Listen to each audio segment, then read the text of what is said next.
हुआ मानते हुए दोनों तरीके से देख सकते हैं। दोनों विषय महत्वपूर्ण है। राजनीतिक क्षेत्र में जिन लोगों की दिलचस्पी हो उनके लिए हमारा आज का विषय खासा दिलचस्प है। उत्तर प्रदेश भाजपा वर्चस्व पर घमासान क्या है समाधान। संदर्भ यह है कि लोकसभा चुनाव में भारतीय जनता पार्टी देश में वो सफलता पाने में चूक गई जिसकी उसे हसरत थी, जो उसका लक्ष्य था, जो उसकी अभिलाषा थी।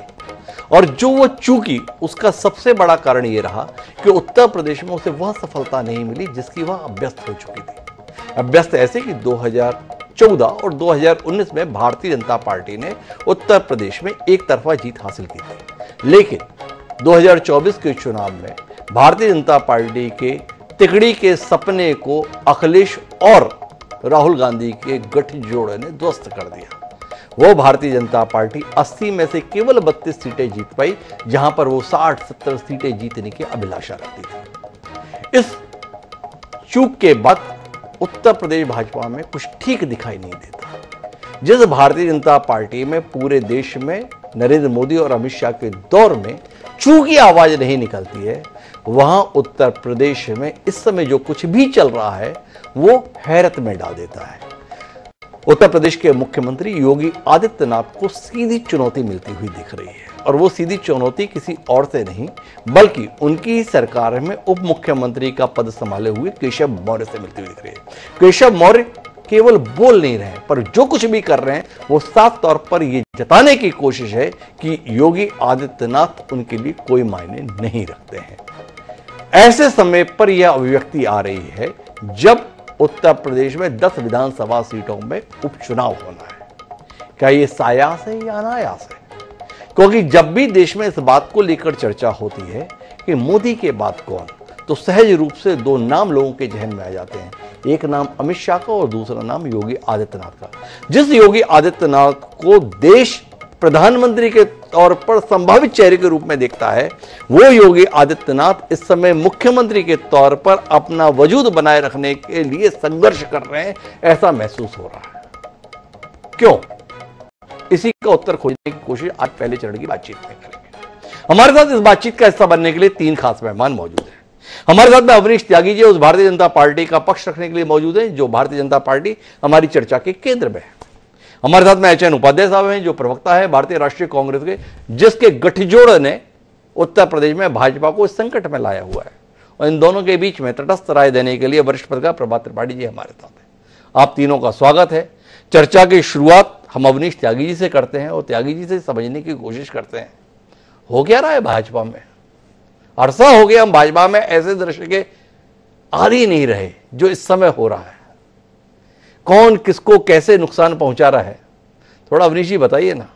ऐसा क्या हो गया केशव मौर्य जी के साथ जो वो इतनी तलखी और तेवर के साथ हैं? कौन है जो इसके लिए खाद्य पानी उपलब्ध करा रहा है?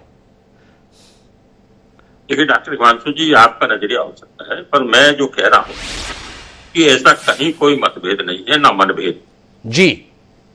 क्योंकि हालात रिजल्ट हमारे अपेक्षित नहीं रहे, तो विपक्ष को और आलोचकों को और समीक्षकों को इस तरह की बातें करने का मौका मिला। जबकि वस्तु स्थिति यह है कि भारतीय जनता पार्टी एक है, एक नेतृत्व है, एक नीति है, और सबकी नीयत वही है कि देश महान बने और सभी लोगों का भला हो। तो ऐसे में कोई मतभेद नहीं है, कहीं कोई दिखने। क्या करो अवनीश जी, मेरा तो बड़ा दिल से मन करता है ना कि आपकी बात को आग बूंद कर मान लो, पर खुली आंखों से जो कुछ दिख रहा है ना उससे आपकी बात पर एतबार नहीं बन रहा है। अब देखो चर्चाएं चल रही हैं, तो चर्चाओं को खत्म करने का तो सीधा तरीका था कि 2-4 दौरे केशव मौर्य योगी आदित्यनाथ के दिख जाते, हम सब मान लेते सब बहुत बढ़िया है। पर हो क्या रहा है? पिछड़ा वर्ग मोर्चा की बैठक हो रही है, कार्य समिति हो रही है, ब्रजेश पाठक जी मंच पर मौजूद हैं, केशव मौर्य जी मंच पर मौजूद हैं, योगी आदित्यनाथ आने को होते हैं, माननीय उप मुख्यमंत्री जी मंच छोड़ के चले जाते हैं। उसके बाद हमें अवनीश त्यागी जी बताते हैं सब कुछ बढ़िया चल रहा है, सब कुछ ठीक चल रहा है। आदि हम किस बात के रहे हैं? आदि हम इस बात के रहे हैं कि जब मुख्यमंत्री आने वाले होते हैं तो जितने भी अन्य प्रमुख नेता होते हैं वो उनके सत्कार में, स्वागत में, सम्मान में दरवाजे पर खड़े होते हैं। यहां तो दरवाजे छोड़ के ही चले जा रहे हैं। इसके बावजूद भी अवनीश जी हमें बता रहे हैं अरे फालतू की बातें कर रहा है, सब कुछ बहुत बढ़िया चल रहा है। अगर यही बढ़िया है तो खराब क्या होता है अवनीश जी? नहीं, खराब नहीं है, ये देखने का नजरिया है। जी। मैं कह रहा हूं कि एक नेता दूसरी जगह कार्यक्रम भी होते हैं, तमाम कार्यक्रम होते हैं, एक वहां जा रहा है, एक वहां जा रहा है, क्योंकि संगठनों की बैठकों का दौर जारी है, चुनाव की तैयारियां हैं, और क्योंकि इस बार संगठन के चुनाव भी हुए अगस्त में और सितंबर में हमारे संगठन के चुनावों का एक पखवाड़ा या एक सिलसिला शुरू होगा, जिसमें नया संगठन नए तरह से गढ़ा जाएगा। तो ये एक संगठनात्मक प्रक्रिया है, इसमें कहीं कोई इस तरह से नहीं देखना चाहिए, क्योंकि भारतीय जनता पार्टी का शीर्ष नेतृत्व एक है और नियत भी एक है, और नेतृत्व की नियत के साथ साथ नीति भी सबकी। तो ऐसे में कहीं कोई नहीं है, इसको इस तरह तूल देने की जरूरत नहीं है। ये तूल देने से खबरें बन सकती हैं, परंतु भारतीय जनता पार्टी के काम कार्यकर्ता और भारतीय जनता पार्टी के मानस पर कहीं इसका कोई असर नहीं। अच्छा अवनीश जी, एक बात बताओ, खबरें बन रही हैं ये बात तो आप भी मान रहे हो, इस विषय को तूल दिया जा रहा है ये भी आप मान रहे हो, और फिर आप ये भी मानोगे कि इससे पार्टी को नुकसान हो रहा है, तो इसका प्रतिकार करने के लिए, इसको खारिज करने के लिए कोई उपक्रम आपके नेताजी क्यों नहीं कर रहे हैं? खबरें तो ये छपती हैं कि जब से परिणाम आया है तब से केशव मौर्य कैबिनेट की बैठकों में भी शामिल नहीं हो रहे हैं। आप बोल रहे हैं कि तमाम कार्यक्रम चल रहे हैं, ऐसा क्या कार्यक्रम चल रहा है जिसमें प्रदेश का मुख्यमंत्री और उप मुख्यमंत्री साथ नहीं बैठ पा रहा है? बड़ी दिक्कत हो रही है अवनीश जी समझ पाने में आपकी बात को। समझ पाने में कोई दिक्कत नहीं, केवल नजरिया बदलने की बात है और सोच की बदल जी। इसमें क्योंकि खबर का चटकारा मिल रहा है, मैं भी मीडिया से जुड़ा रहा हूं, तो लोगों को खबर बनाने की बातें हैं, खबर बनाने के चक्कर में इस तरह की बातें हो रही हैं। वस्तु स्थिति है कि कहीं कोई मतभेद नहीं है। अवनीश जी सब कुछ बोल रहे हैं पर ये नहीं बता पा रहे हैं कि वो खबरें क्यों बनने दे रहे हैं। हम वापस कोशिश करेंगे अवनीश जी के पास जाने की। अवनीश जी इससे ज्यादा बोल क्या सकते हैं? अब भारतीय जनता पार्टी का प्रवक्ता अगर हमारे कार्यक्रम में ये बोल दे कि हाँ हमारे मुख्यमंत्री उप मुख्यमंत्री आपस में लड़ रहे हैं, तो फिर हमें कांग्रेस का प्रवक्ता बुलाने की जरूरत ही क्यों पड़ती? तो कुल मिलाकर एचएन उपाध्याय जी आप ही हमारी मदद करो, अवनीश जी तो कोई मदद कर नहीं रहे। चल क्या रहा है उत्तर प्रदेश में? हिमांशु जी नमस्कार। देखिए जैसा कि आपने कहा भी और दिखाई भी दे रहा है, अवनीश जी नहीं स्वीकार कर रहे हैं। देखिए ये कह रहे हैं मतभेद तो मनभेद भी है, मतभेद दोनों है जी। आदरणीय योगी जी और इनके जो दोनों उप मुख्यमंत्री हैं दोनों के बीच में है। देखिए जैसा कि अखिलेश यादव जी ने कहा कि दिल्ली में जाते हैं और पासपोर्ट लेकर चले जाते हैं, तो वो बात सही है। जब दिल्ली में केशव जी जाते हैं तो वहां से थोड़ा उनको शाबाशी मिलती है, फिर आके उत्तर प्रदेश हुंकार भरते हैं, फिर यहाँ से चाप चढ़ती है, फिर दिल्ली भागते हैं और आते हैं तो फिर कहते हैं संगठन बड़ा है सरकार कुछ नहीं है। यानी ये किसके लिए कह रहे हैं? आप खुद ही पत्रकार है, वरिष्ठ पत्रकार है, बताइए ये योगी जी के लिए कह रहे थे कि मोदी जी के लिए कह रहे थे कि सरकार कुछ नहीं है संगठन बड़ा है? क्योंकि संगठन में वो प्रदेश अध्यक्ष रहे हैं और योगी जी संगठन में कुछ ज्यादा रहे नहीं है। सीधे भाई मैं आऊंगा आपके पास में अवनीश जी, एक बार बात पूरी कर ले उपाध्याय साहब जी। उपाध्याय जी तो ये मतभेद भी है मनभेद भी है जिसका सीधा प्रभाव उपचुनाव पर भी पड़ेगा और आगे आने वाले 27 के चुनाव में भी पड़ेगा। ये तो पड़ेगा ही ठीक से। दूसरी बात जनता तो खुद ही इनकी सरकार और संगठन दोनों से। अच्छा उपाध्याय जी एक बात बताओ, आप तो काम की, कौन निपटने वाला है? केशव मौर्य निपटने वाले हैं या योगी आदित्यनाथ गोरखपुर में महंत की गद्दी संभालने वाले हैं? भाई देखिए केशव जी तो नहीं निपटेंगे। अच्छा कि एक तो उनका हक जो है इन्होंने दिया नहीं, 17 में वो प्रदेश अध्यक्ष थे, स्टूल पर बिठा के काम चला दिया और पिछड़े दलितों का हमेशा हक मारते रहे और पिछड़े के नाम पर भाई केशव मौर्य जी को बढ़ाया जा रहा है केंद्र से, तो उनका नहीं कुछ ज्यादा होगा। हटने की संभावना इन्हीं की है क्योंकि इनसे तमाम वर्ग भी नाराज है उत्तर प्रदेश में और संगठन भी उच्च नेतृत्व भी नाराज है। मतलब आपका मानना यह कि केशव मौर्य के साथ पहले अन्याय हुआ, भारतीय जनता पार्टी अब अन्याय को न्याय में तब्दील करने वाली है। भारतीय जनता पार्टी पिछड़े को उसका हक देने की तैयारी में है। अगर भारतीय जनता पार्टी ने ऐसा कर दिया तो आपका क्या होगा उपाध्याय जी? मैं तो आपके लिए चिंतित हो गया। चिंता मैंने भाजपा से शुरू की थी, अब मुझे आपके भविष्य की चिंता हो गई। ये हिमांशु जी डॉक्टर साहब, हमारा जो गठबंधन है उत्तर प्रदेश में लोकसभा चुनाव में आप तो देखा ही है, आदरणीय राहुल गांधी जी के भारत जोड़ो भारत न्याय यात्रा के बाद संसद में किस तरह से वो गरीबों को, पिछड़ों के, दलितों और महिलाओं की आवाज उठा रहे हैं, बेरोजगारों का, उससे तो उनकी और लोकप्रियता बढ़ रही है। आदरणीय अखिलेश यादव जी भी इन मुद्दों के साथ उनका साथ दे रहे हैं, इंडिया गठबंधन के दोनों घटक दल। और उत्तर प्रदेश की जनता, हमारा तमाम लोगों से बात होती है, वो थोड़ा एकदम उब चुकी है इनकी सरकार से। खासतौर से जिस तरह से आज आदरणीय आप सुने भी है, हालांकि केंद्र पर नहीं जाना चाहते हैं ज्यादा, जिस तरह से संसद में अनुराग ठाकुर जी ने आदरणीय राहुल गांधी जी की बेइज्जती की, एक तरह से गाली देने का काम किया, बताइए, संविधान में कहीं ऐसा नहीं है कि अब जात पात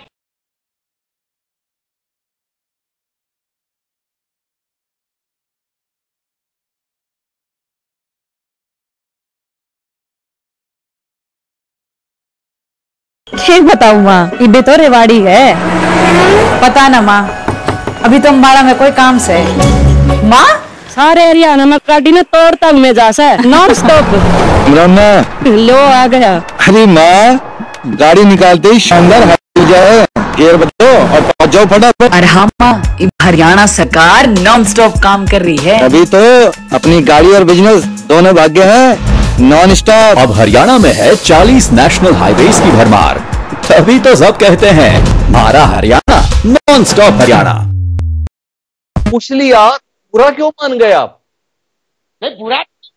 अरे अभी तो आप बोल रहे हो कि बताओ गाली दे दी, जाति पूछ ली, इतना खराब क्या था जिसके कारण आपको गाली लग गई? अरे हिपोक्रेसी कौन जाती है, ये लोग उठाते हैं। अरे उपाध्याय जी, आपका नेता पूरे देश के एक एक आदमी की जाति पूछना चाहता है और उसकी जाति पर सवाल हो गया तो आपको उसमें अपनी बेइज्जती करनी, ये बात किसी समझ में नहीं आई। लेकिन विषयांतर हो जाएगा। अभी तो हम उत्तर में भाजपा की क्या हालत है इसमें बात करने जा रहे हैं। तो प्रभात त्रिपाठी जी मेरे साथ में। प्रभात जी आप ही बताओ, हमने हमारी कोई मदद नहीं की, लेकिन उपाध्याय जी चेहरे की मुस्कान बता रही है भाजपा में। आप बताओ चल क्या रहा है? अवनीश जी के साथ मजबूरी है कि वो सरकार से है, कोई व्यक्ति है तो पार्टी का पक्ष अपना मजबूती से रखता है। का जो पत्रकारिता है अवनीश जी की, वो जानते हैं कि क्या चल रहा है, वो बता, मैं बता देता हूँ। उत्तर प्रदेश के अंदर स्थिति कभी समाजवादी पार्टी की हुआ करती थी कि जब आपको याद होगा कि शिवपाल के बंगले में और मुलायम सिंह के बंगले में भैया के जयकारे मौर्या बनाम भारतीय जनता पार्टी ने जिस तरीके से एक अभी दिल्ली से लौटने के बाद मैं विधानसभा कवर करता हूं पिछले 20 साल से, तो मैंने देखा जब मुख्यमंत्री योगी आदित्यनाथ ने वाइट दी पत्रकारों को, तो दोनों डिप्टी सीएम बगल में थे। हाउस में फिर जब सवाल पूछा ब्रजेश पाठक को, तो ब्रजेश पाठक असहाय हो गए, योगी हंसते रहे। पिछड़ा वर्ग के कार्यक्रम में गए योगी और ब्रजेश पाठक वापस हो गए। ये दोनों जो डिप्टी सीएम है, ये योगी को निपटाने के लिए दिल्ली की से दिल्ली बार बार जाते हैं आते हैं। योगी का कद राष्ट्रीय लेवल पे इतना बढ़ गया था, उस कद को अमित शाह फ्री हैंड उनको योगी को नहीं देते हैं। अमित शाह ने पिछले 3 साल 4 साल से योगी आदित्यनाथ को उत्तर प्रदेश में काम नहीं करने दिया गया। अब जब परिणाम पीडीए के साथ और ये जो पूरा लोकसभा का आया, उसका टीकरा किसने फोड़ा जाए? अगर केजरीवाल ने अगर ये न कहा होता कि योगी आदित्यनाथ हटा दिए जाएंगे, तो योगी आदित्यनाथ शायद परसों दिल्ली से सीधे गोरखपुर जाते। लेकिन भारतीय जनता पार्टी कोई भी काम बहुत सोच समझ के करती है, रुक के करती है, इंतजार करके करती है। आपने मुझसे जो सवाल किया, मेरा ये मानना है कि भारतीय जनता पार्टी में अभी योगी आदित्यनाथ को एक जीवन दान देते हुए 2027 तक कितना आगे चलेंगे वो भविष्य की।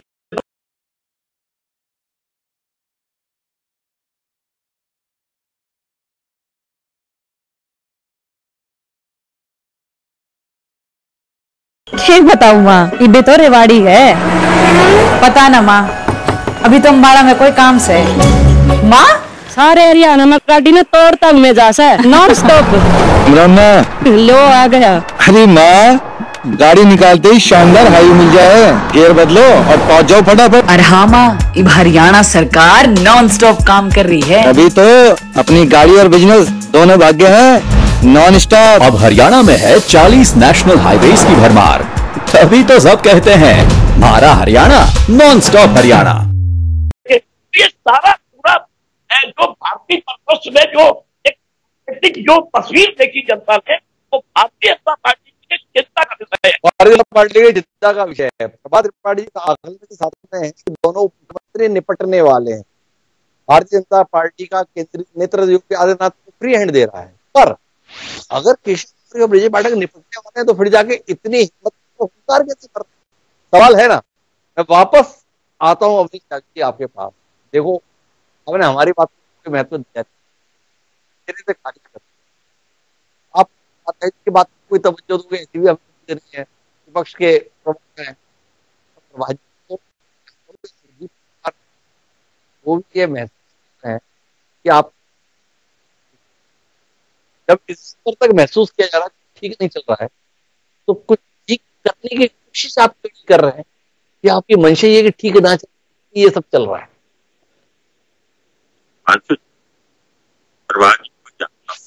इतने खुले दिमाग, इतने स्पष्ट दिमाग के वक्ता वो हैं जितने लोग, परंतु मैं फिर एक बात जी अभी प्रभात जी ने 2 बातें की कि योगी जी को फ्री हैंड दी, तो मैं ये कह रहा हूं कि कई बात केंद्रीय नेतृत्व मुख्यमंत्री योगी जी को कह रहा है कि आप काम करें, किसी को कोई अधिकार नहीं लग रहा, कोई मतभेद नहीं है, जो बातें दिल का ताड़ बनाकर बड़ा कर कुछ नहीं हो रहा। भारतीय जनता पार्टी अनुशासित पार्टी है, भारतीय जनता पार्टी है जिसमें परिवारवाद नहीं चलती।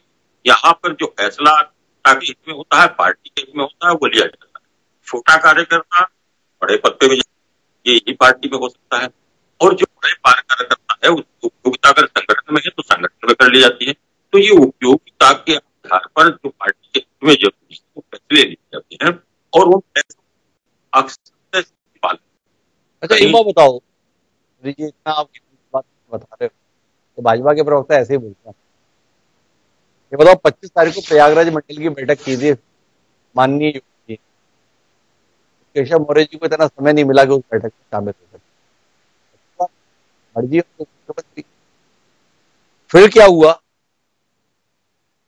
बैठक हुई लखनऊ मंडल की, पता चला दूसरे डिप्टी सीएम ब्रजेश पाठक उसमें नहीं पहुंचे।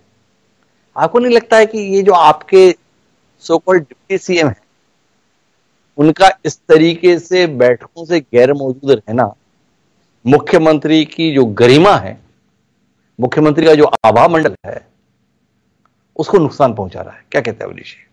नहीं, आप देखो हिमांशु जी, आपसे फिर दूसरी तरफ ले जाए जी, ये बैठकें तात्कालिक रूप से होती हैं, कार्यकर्ता का जिम्मा कहीं और भी होता है, नेता कुछ और भी काम दिया रहता है। एक बैठक में जाने से आप पूरे उसके विचार को नहीं बना लेते, आप उसका एक वो नहीं बना लेंगे कि ये ऐसा हो गया, एक बैठक में नहीं जा पाया। पर इस तरह की बातें करने से केवल खबरें बन सकती हैं, परंतु भारतीय जनता पार्टी के जो मूल कैरेक्टर है उस पर कोई फर्क पड़ने वाला नहीं। कार्यकर्ता को भी समझ में है कि किसकी जहां जरूरत है वहां उसका काम हो रहा है और वहां सहयोग कर रहा है, एक दूसरे का हाथ बांध कर खड़े हैं, और एक हाथ बांध कर खड़े हैं। इसलिए आगे आने वाली चुनौतियों को जो हाल में बन गई, उन चुनौतियों को पार करके आगे कैसे बढ़ना है उस पर, और उसपे जो कार्य योजना बन रही है उस पर काम करने के लिए एक कार्यकर्ता अच्छा, आपकी पार्टी तो बड़ी गंभीरता से देखती है ना कि वातावरण क्या निर्मित हो रहा है, माहौल क्या बन रहा है, हमारे एक्ट से लोगों के बीच में संदेश किया जा रहा है। अवनीश जी, आप जरूर महसूस कर रहे हैं, नहीं कर रहे हैं कि आपके बड़े नेताओं को थोड़ा बड़ा सोचने की जरूरत है? संदेश तो यही जा रहा है कि आपकी पार्टी के अंदर कुछ भी ठीक नहीं चल रहा है। संदेश यही जा रहा है कि मुख्यमंत्री और उप मुख्यमंत्री के बीच सत्ता संघर्ष चल रहा है, और संदेश यही जा रहा है कि समाजवादी पार्टी और कांग्रेस का गठबंधन आपका काम लगाए दे रहा है। क्या कहते हो अवनीश जी? ना करिए हिमांशु जी, ये जो काम लगा देने वाली बात कर रहे हो, ये तो सांप नेवले की दोस्ती है थोड़े दिन के लिए जी, ये बहुत दिन अधिक चलने वाली नहीं है। इसमें सांप कौन है और नेवला कौन है ये और बता दो अवनीश जी। दोनों आपस में वो तय करेंगे। अरे आप ही तो तय करोगे, जब आपने उपमा दी है इस मामले में, आपने उन पे क्यों छोड़ दिया? वो हमें दोनों ये ऐसे दिख रहे हैं, वो आपस में अभी दिखने लगेंगे कि एक दूसरे की गर्दन दबाने में कौन आगे बढ़ेगा जी। अभी उपचुनाव है, आने दीजिए। अच्छा, ये दोनों तो सांप नेवले हैं। केशव मौर्य और योगी आदित्यनाथ आपको कैसे लग रहे हैं? वो दोनों क्या हैं? पहले वो भारतीय जनता पार्टी के माननीय नेता है, एक मुख्यमंत्री है और एक डिप्टी जी, तो उनकी चिंता न करें, वो तो पार्टी के अनुशासित कार्यकर्ता है। परंतु ये जो गठबंधन जो मैं बता रहा हूं कि जिस गठबंधन की आप बातें कर रहे हो, ये गठबंधन 2017 में हुआ था, और आपस की तू मैं जिस तरह से हुई थी वो आपने देखा है। किस तरह से प्रदेश अध्यक्ष दूसरे को सोच रहे हैं, किस तरह से नेता कहा जाता है, ये सारी चीजें खुलेआम दोनों गठबंधनों में हो चुकी है।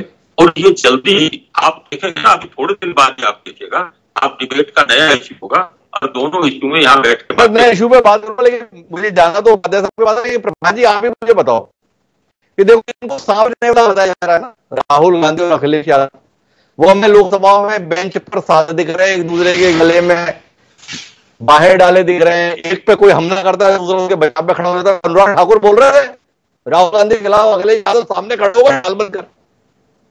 और जो बिल्कुल समर्पित नेता हैं पार्टी के, प्रण प्राण से जुटे हुए हैं, वो एक दूसरे के खिलाफ दिख रहे हैं। नाम उनका है योगी आदित्यनाथ और केशव मौर्य। क्या कहते हो आप? हमको जो समझा रहे हैं अवनीश जी, वो सही है या हम जो समझ पा रहे हैं वो सही है? सवाल किससे? मुझसे है ना। हाँ प्रभाजी, इस पे तो आप ही बोल सकते हैं ना। नहीं हिमांशु जी, बिल्कुल आपने ठीक कहा। अवनीश जी ने, ये एक राजनीति का एक पार्ट है। अगर अवनीश जी साफ नेवला ना कहेंगे तो अपने घर की लड़ाई सामने कैसे, वो अपने घर की लड़ाई की तो बात करेंगे नहीं। देखिए, जब योगी आदित्यनाथ दिल्ली से लौटे हैं, उन्होंने उपचुनाव के लिए 30 की टीम बनाई, 30 लोगों की। उसमें 2 डिप्टी सीएम नहीं है। और मैं दावे के साथ कह सकता हूं, बहुत विश्वास के साथ और बिल्कुल प्रामाणिकता के साथ, कि दोनों डिप्टी सीएम किसी के इशारे पे योगी आदित्यनाथ के खिलाफ काम कर रहे हैं। और ये योगी आदित्यनाथ तो मालूम है कि अगर ये दोनों डिप्टी, अब पिछली बार भी जब डिप्टी सीएम बनाने की बात आ रही थी तो डिप्टी सीएम के लिए योगी आदित्यनाथ तैयार नहीं थे। अब मजबूरी है, कहीं से दिल्ली से जो लगाम खींची जाती है, इस वक्त बात है।